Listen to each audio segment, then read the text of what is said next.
I can't tell you how intimidating this last hour and a half has been. I have never seen in one room so much expertise and so much knowledge about modeling, about climate change, and the whole vast, myriad amount of factors that actually will affect the vulnerable if it weren't for you. But I just would like to ask you, where does all this come into when you have to communicate risk? What can we do? What is communication for action? Let me start this way, and I don't think this will be much of a surprise to an audience like this, but when one talks about the Internet of all things, one really is talking not only about our generation, but generations to come.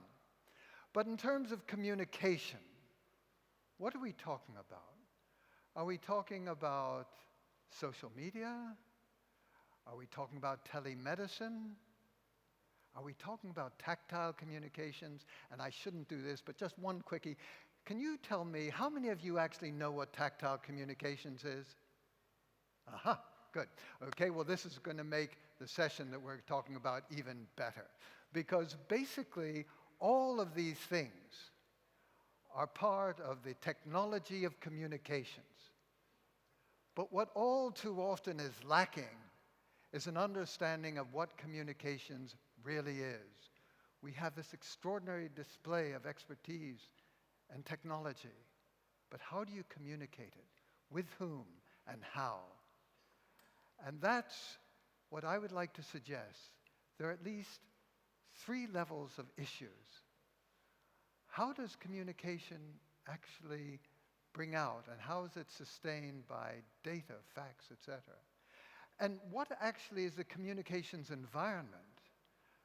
Where is the ecosystem? What allows communication to take place? How about freedom of speech, for an obvious one? And there you are trying to communicate, but communicate to whom? At what level? Is it a minister? It is a community leader. Is it a scientist? Or is it a politician? Who are you communicating with and how? And that's why, in one sense, when we began this all the way at the start, an hour and a half ago, one started talking about, well, this is a kind of competition where to see who can draw whom into what session. I have a different angle. All these sessions are fantastic, but ultimately all this expertise has to be communicated. And that's why I am delighted that our team reflects that.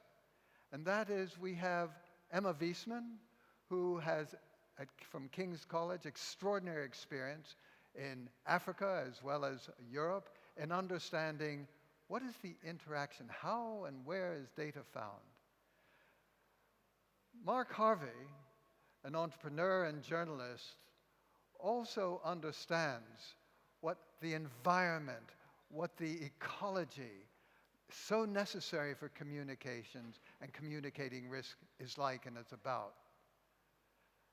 And Mark will be followed by Alan Vera, who, as a leader in the NGO community, will be able to tell us, and I think this is so deeply important, tell us how actually you do engage with a multiplicity of actors, be they, as I said, the scientist, the government official, the local community leader.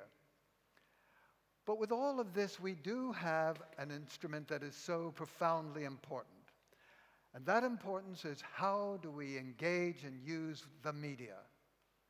And I am so delighted that we have Lisa Robinson from the BBC Media Action, who can say, we have a tool. We can use it in various ways, in various forms, as part of a dialogue. So let me suggest this, that all the expertise in one way or another has to be communicated. And that's what our session on Friday from 9 to 10:30 in the Washington room is all about. We're a team, but it'd be very nice if you were also part of our team. Let's be a team together, and let's see how we can get communication for action effectively done. Thank you very much indeed.